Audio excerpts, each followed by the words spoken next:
Right. Greetings, one and all, everybody out there. Greetings. How is everybody doing in the land of wireless technology? Okay. I'm Keddmann. That's a microphone. There rings. This is going to be a bit of a jump around type of thing. I'm going to have topics. We're going to talk about life. We're going to talk about all sorts of wonderful, beautiful, amazing things. I'm going to keep it light, I think, maybe. I don't know. We'll see. It all depends on what happens with things.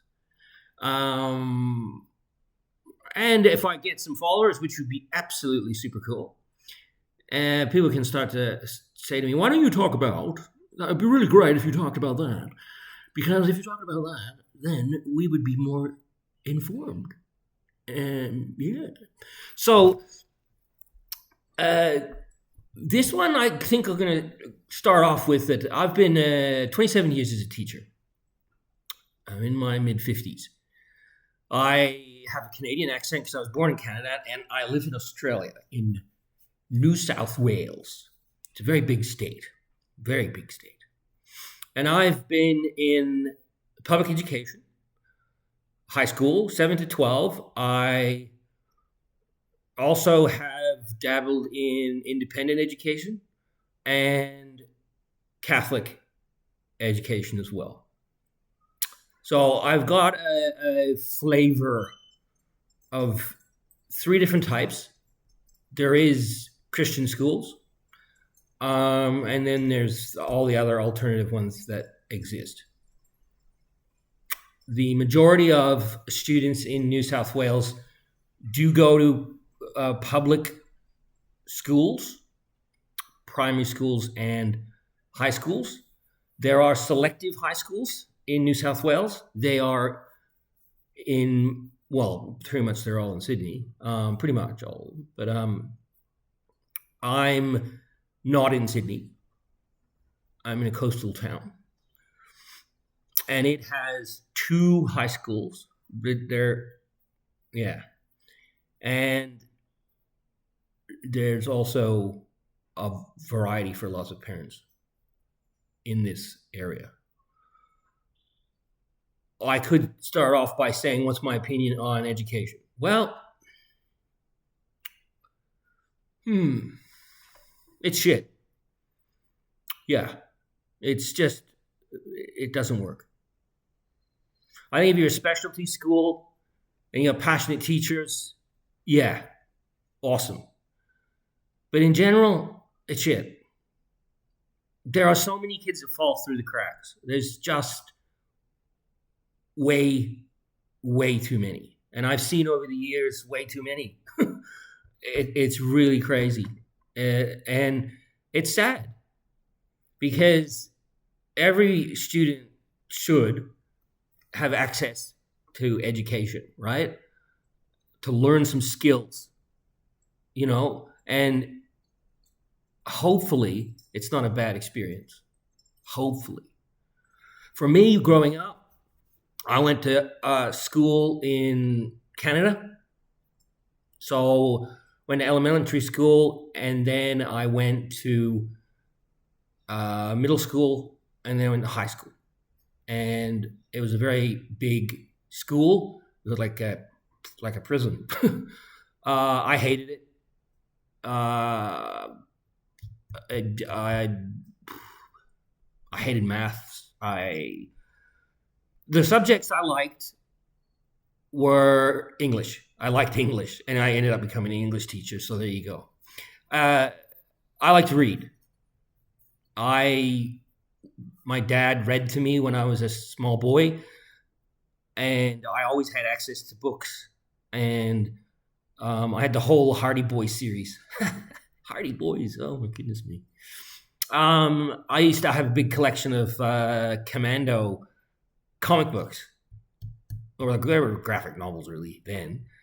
My dad used to go over to the UK, and he would get, my dad's Scottish, and he'd bring like 4 or 5 commandos. It was like awesome, and I'd share them with my friends, but they weren't allowed to keep them because I reread them all the time. I grew up reading a lot of fantasy too. I and that's what I think a big one for me is read. Don't be afraid. Pick up a book. This is a book I actually bought today. I have the ebook of it, and I started reading, and I really liked it, and I wanted it in my hand. It's called Gideon the Ninth by Tasman Muir, and it's really way out there. Super. I only read I really read about 50 pages, and I was like, yeah, this is a cool book. I'm also reading a really crazy book. It's actually a post-apocalyptic book, kind of a zombie background, where this is a blind girl and with her companion who was a doctor, and when this, I guess you could say it was a pandemic. Sound familiar? Yeah, but she hasn't told her blind companion. But what you're kind of learning is that you're reading the book that there's some crazy thing that happened in the hospital. Yeah, I don't know. I haven't got that far yet. I'm also reading a book on because I'm writing a novel. My third one, actually. And I'm it's set in a it's sort of like Dante's Inferno, if you know what that's all about. If you know what that's all about, yeah, it's my version of it with 2 companions. My lead is called Anastasia. She's a kick-ass warrior. Okay. You might see some books up behind me there. Yep, look, there's Harry Potter books. Ooh. I read a couple. I think I read Goblet of Fire twice. I like that one. Yeah, I've got my very first. My sister gave me The Hobbit, funnily enough. I got it when I was 13, and we were going down to Fort Lauderdale because we used to live in Ottawa in Canada, the capital. And for spring break, we would go down to Florida. My dad would get an apartment down there somewhere. And we were staying in a place on the beach in Fort Lauderdale. And I read the book. I nearly finished the book when we drove down. It took us, I think, 3 days to drive down. That's when you could go to KFC and you could get extra crunchy chicken. And it was real chicken. Like, it was amazing. And it was called Kentucky Fried Chicken, not KFC. Real fun fact there. And in McDonald's, the food was good. It was not cardboard. And you used to get little packets of tomato sauce, barbecue sauce, and vinegar. My dad would always put vinegar on the chips. And my mom used to collect them. She had this little bag, and if we were eating takeaway or something, she'd pull out this bag, and she'd have McDonald's forks and knives and coffee spoon, and always had the vinegar and the tomato sauce because no one liked barbecue. I still don't like barbecue to this day, to be honest. Fun fact number 1. Any of you paying attention out there, get out your pen. See, being a teacher, gotta have a pen. I always have 2 pens. The whole time I've been teaching, I've always had 2 pens on me. Sometimes 3, but it's always 2. And I always have, if I'm wearing a shirt, because I like shirts with a pocket, because I put my pens in my pocket. But if I don't have a shirt with a pocket, I put it in my, if I'm wearing shorts, in my shorts. Or if, so I usually wear a button shirt, I stick it there. And so easy access. And it's always black. It has to be black. Yeah, and I'm not a big clicker pen guy. So if I have a pen with a clicker on it, I tend to click too much, and it's like, what's the matter with you, boy? Stop it. Yeah, yeah. The students just look at you like, what are you doing? Stop. Just stop right now. Yeah. And I do like having one like this one is it's called UniPen, fine line. It's only 0.3, so it's a little tiny nib. Because I doodle a lot. I always carry on me a notebook. I'm teaching myself how to use AI, like ChatGPT, Claude, Gemini, and I'm gonna write. I've written a children's story actually, called Daisy's Web, and I'm gonna put that on Amazon KDP and see how we go with that. Ooh, shocking. Yeah, I always have like notes and things. Like there's the hero's journey, but that'll probably be backwards. But anyway, hopefully this. I already did a video. I did a 20-minute video, and the mic didn't work properly. It's so annoying. Where was I? Oh yeah, The Hobbit. I read The Hobbit on that holiday twice, and I loved it. It was awesome. It was so good. And I thanked my sister, and she then got me for Christmas. I think it was my birthday. The 3 books of Lord of the Rings: Fellowship of the Ring, Two Towers, and Return of the King. And I've still got those today. They're up there, I think, behind my head. And my son's bought the big volume book. It's a limited edition one. It's really good. And I devoured Lord of the Rings. I think I read it like 3 times in a row. But yeah, I was always reading. And I had the Hardy Boys series. I had every book of that series. And I read tons of stuff. Yeah. So yeah, I like reading, and that was the only subject in high school that I liked, English. I hated every other subject. I was getting kicked out of class. Like, we had to do French in Canada, and I just didn't like learning another language. I didn't want to. I think it was because the French teachers were always they were a pain in the ass. They were like, they always had something wrong with them, and they would pick on you. You're like, what are you picking on me for, man? And I had for 2 years, like, it was like year 9, I think, and 10. I failed maths, year 10 maths. It was just hopeless. He was the gridiron coach, or the football coach, and he spoke like he'd use all the gridiron terms and stuff. And like, I liked college football, but I didn't wasn't really big. Yeah, I did watch football with my dad. San Francisco 49ers, the Niners. Yes.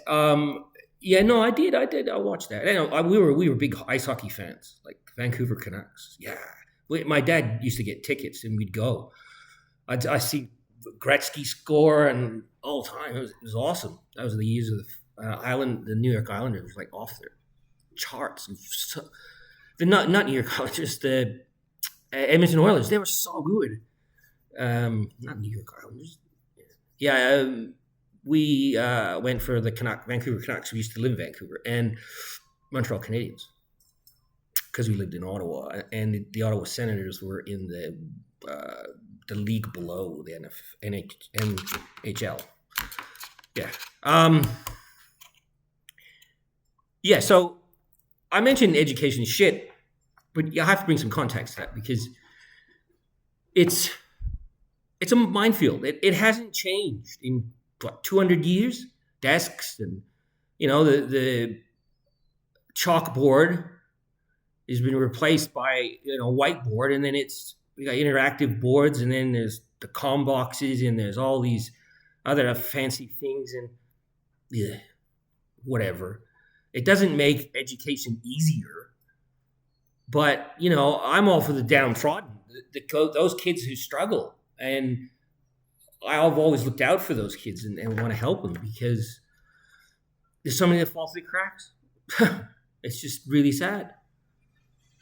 And the way the structure of education is the way that it's structured is it's just feeding you a lot of useless information that you're really not going to use. I mean, what I really did love is, look, what did I get out of school? Cooking. Love to cook. My grandmother's taught me how to cook, and my mom, and then I used to help my mom. And I took home economics at school, which included cooking and sewing. I learned how to sew, use a Singer sewing machine, and all that. Practical skills. I cook every day, so what's the matter with that? Awesome. It's good to know what's in your food, and what's that spice for, and what spice does that, what does that go with? Does that merge up, and let's try it together? Oh wow, it's awesome. Yeah. So I did typing at school. So now when I'm on a keyboard, I don't look. You got these people using their two fingers or the thumb attacks. Yeah. Yeah. So did I ever think I'd be a teacher? No, not at all. When I was at university, I went to the University of New England in Armidale, and I did theater studies, and I was an actor. And that's what I wanted to be. I wanted to be a thespian on stage, all that kind of stuff. But, yeah, didn't really work out. I actually was helping out disadvantaged kids at a country school. And one of the ladies who I cast in a play at the local community theater, she was running this program, and she said, "Do you want to come and do some acting and stuff with them?" And I went, "Sure." And I did, and they clapped me, and they were like over the moon. They were like brimming. We played some games and stuff, improv games, and it was I got a buzz out of it. And she goes, "You should be a teacher." She bugged me, and I thought, "Oh yeah." So I applied.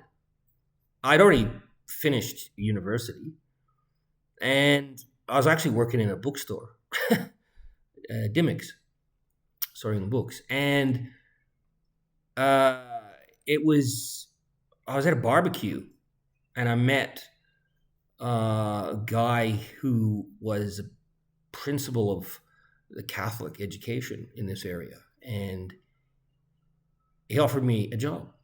So, "You want to do some acting?" I went, "Yeah." I didn't have a teaching degree. He said, "Just come along." I said, "Do I get paid?" He said, "Yeah." So I did. And I really liked it, and the kids liked me. Well, that was the main thing. There's no point in being in front of a class of 30 kids. If they don't like you, you are going to have a bad day. Well, here's an interesting thing. And those of you who finished school, right? What teachers do you remember the most?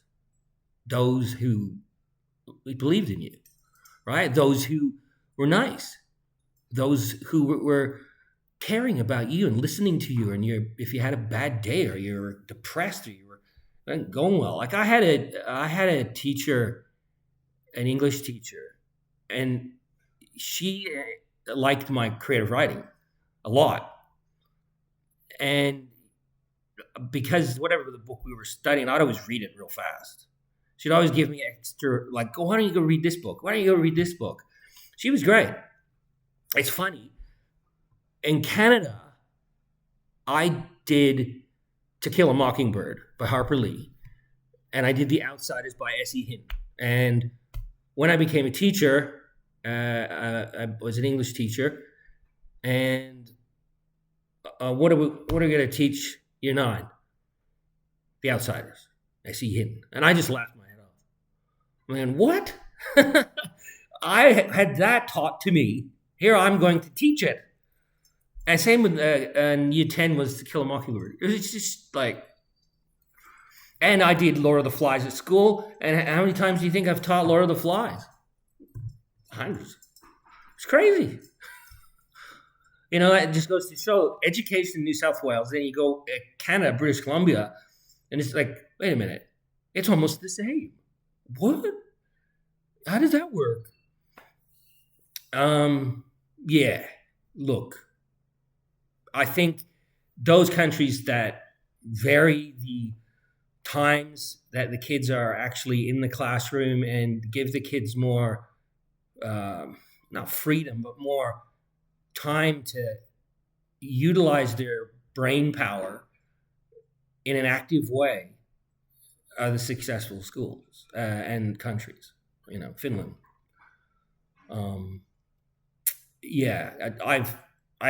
I've seen that, and like when you give a class a brain break, you can't just sit there and power on for 60 minutes, and that never happens anyway because the kids take 5 minutes to come in, and maybe some are 10 minutes late. And you're like, "Where have you been?"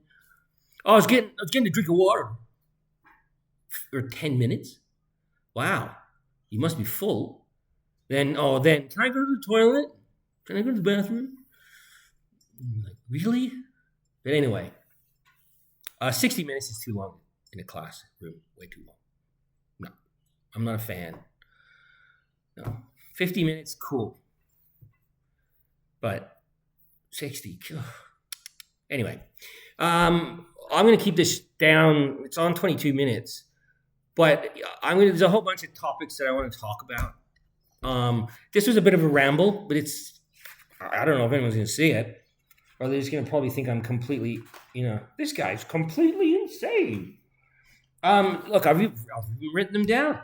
Life lessons, teaching, learning, what's the hate out there? What's the love? Well, love's better than hate, right? What's trending? Do we need to talk about it? Right? Story time. I'll probably read some stories. I'll tell them stories. I got a lot of them. I sure do. And I'm going to get serious. I'll talk about struggles, mental illness. I was diagnosed with PTSD a long time ago, and I've had to deal with that.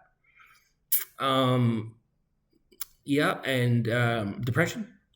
I've been diagnosed with depression, yes. And I have had to fight the black dog. Yes, I have had to do that. And I can honestly say that, if your doctor and you talk about medication to help that, don't be afraid. It's okay. Because I'm on medication. I take it every day, every morning, before I have my breakfast. And if I don't take it, I don't go so well. Yeah. And I'm an upbeat kind of guy. I'm not, I'm the kind of person that if someone's struggling with their groceries, I go over and help. Why not? We're human. We're here to help each other, not hinder each other. We're not here to fight. We're not here for war. You took my gun. I'm going to now take your gun, or whatever.